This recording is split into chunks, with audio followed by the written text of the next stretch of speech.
नमस्कार। मैं Pankaj Kumar, assistant professor history, DAV PG college, Siwan. आज आप लोगों से बलबन्स थ्योरी ऑफ किंगशिप, बलबन का राजत्व सिद्धांत पर चर्चा करूंगा। दिल्ली सल्तनत के आरंभिक शासकों में बलबन का स्थान विशिष्ट है। उसने न केवल दिल्ली सल्तनत को पूर्ण रूप से सुदृढ़ता प्रदान की, बल्कि राजत्व की संस्था को भी शक्ति एवं प्रतिष्ठा प्रदान की। इस कार्य के लिए बलबन ने एक नया राजत्व सिद्धांत प्रस्तुत किया। संभवतः बलबन दिल्ली सल्तनत का एकमात्र सुल्तान है जिसने राजत्व संबंधी अपने विचारों को विस्तार पूर्वक विवेचित किया। बलबन का राज्यारोहण कठिन परिस्थितियों के बीच हुआ। दिल्ली सल्तनत कई प्रकार के आंतरिक तथा बाह्य संकटों से घिरी हुई थी। पश्चिमोत्तर सीमांत पर मंगोलों के आक्रमण के फलस्वरूप पंजाब के कुछ हिस्सों पर उनका अधिकार हो गया था। दूसरी तरफ अमीर वर्ग अनुशासनहीन तथा उदंड हो गया था तथा सामान्य प्रशासन ढीला पड़ गया था।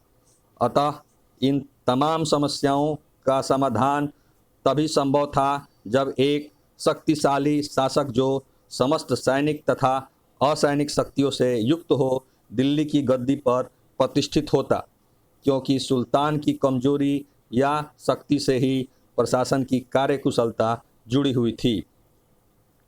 अतः बलबन के लिए सुल्तान के पद को शक्तिशाली और गौरवशाली बनाना अनिवार्य था। इसके लिए राजत्व का एक नया सिद्धांत अत्यंत आवश्यक था।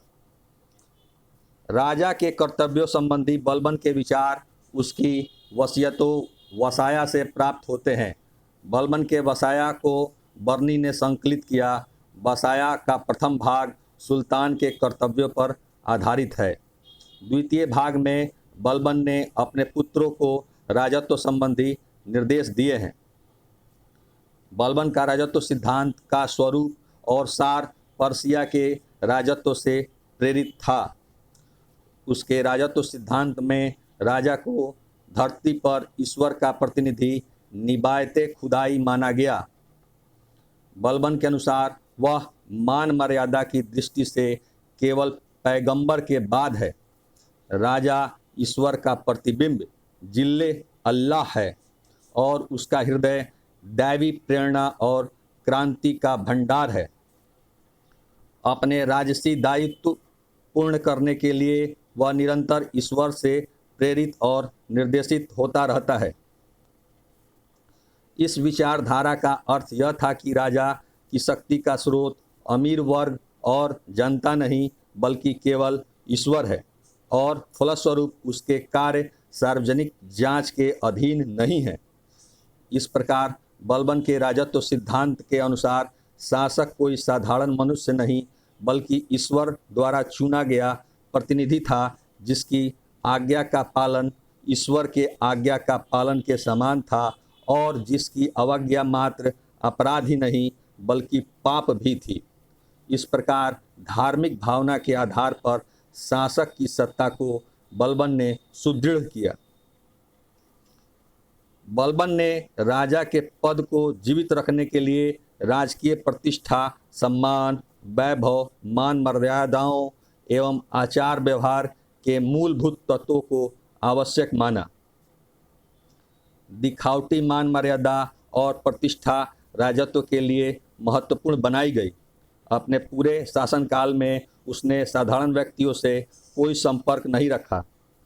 उसने राजा के पद को एक ऐसी संस्था का रूप दिया जिसका जनसाधारण के साथ निकट संपर्क नहीं होना चाहिए। उसका विचार था कि अगर राजत्व को जनता के निकट ले जाया जाए तो साधारण लोग भी राजा का पद प्राप्त करने की लालसा करने लगेंगे और राजत्व का अंत हो जाएगा।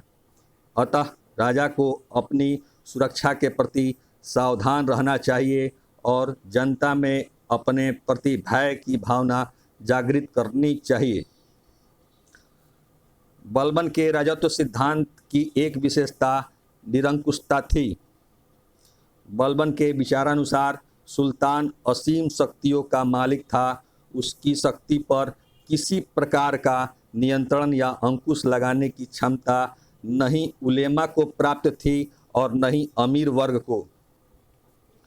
बलबन ने इस प्रकार प्रशासनिक मामलों में सुल्तान की सार्वभौम सत्ता को बनाए रखने और उलेमा वर्ग और अमीर वर्ग के राजनीतिक हस्तक्षेप के अधिकार को समाप्त करने का प्रयास किया।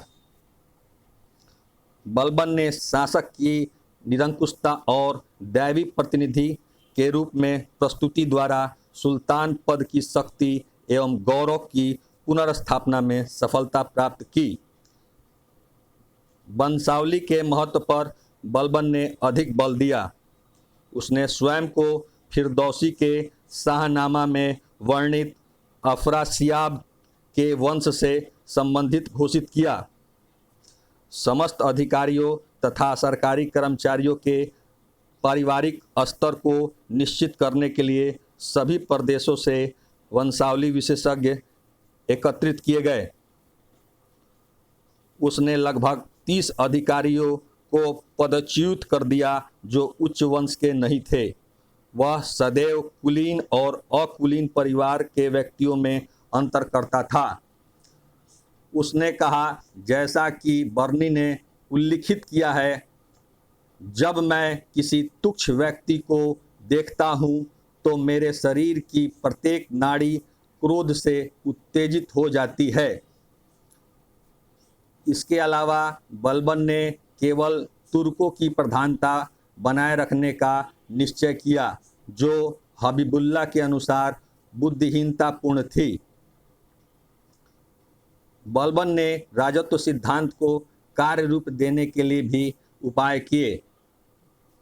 राजत्व को प्रभावशाली बनाने हेतु उसने फारस की रहन सहन की परंपराओं को अपनाया। उसने सासानीद और ख्वारिज़मी शासकों के दरबार का अनुकरण किया।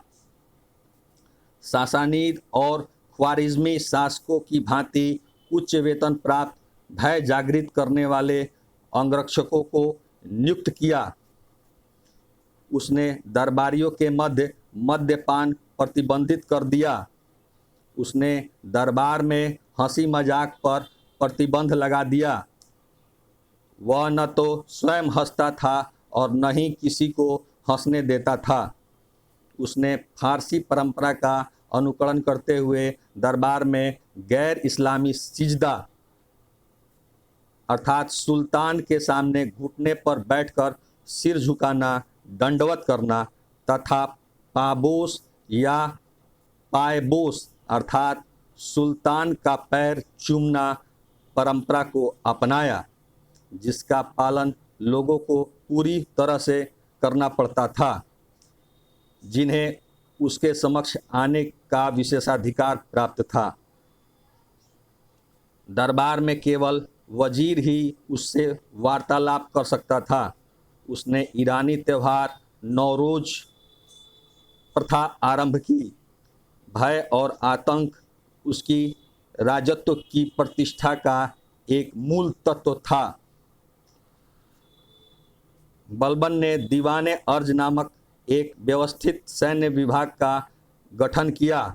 उसने सेना की संख्या में वृद्धि की और सेना में निष्ठावान और अनुभवी अधिकारी नियुक्त किए।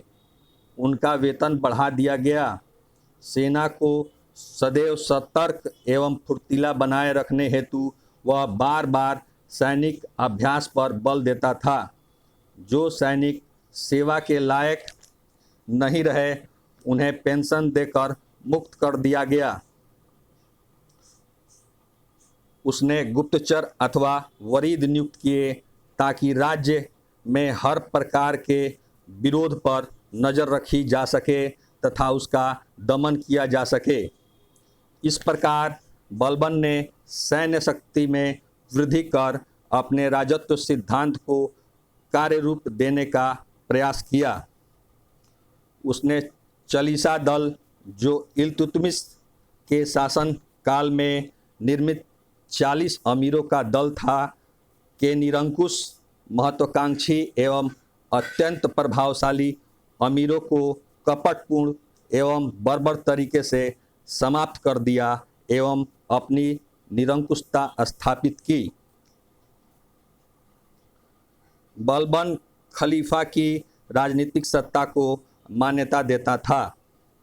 उसका मत था कि पूरब में इस्लाम की पताका फहराने का श्रेय खलीफा को ही है। उसने खलीफा का नाम अपने सिक्कों पर अंकित करवाया। मस्जिदों के खुतबे में भी खलीफा का नाम पढ़ा जाता था। ईश्वर टोपा के अनुसार बलबन ने राजत्व के नैतिक सिद्धांतों पर विशेष बल दिया। बलबन ने ईश्वर, शासक और जनता के बीच त्रिपक्षीय संबंध को राज्य का आधार बनाने का प्रयास किया। उसने जनहित को शासन का व्यवहारिक आदर्श बनाया। वह राजत्व को एक विरासत मानता था। बलबन के अनुसार जो राजत्व विरासत में प्राप्त नहीं होगा उसमें राजत्व के गुण और विशेषताएं नहीं होंगी। बलबन कुरान के नियमों को शासन का आधार मानता था। यथार्थवादी होने के कारण वह इस्लाम को राजनीति से अलग रखने का प्रयास करता रहा। अपने शासनकाल में राज्य के स्थायित्व के लिए जो भी आवश्यक था बलबन ने उसे सफलतापूर्वक किया। शांति एवं व्यवस्था बलबन के राजत्व के मूल मंत्र थे। धन्यवाद।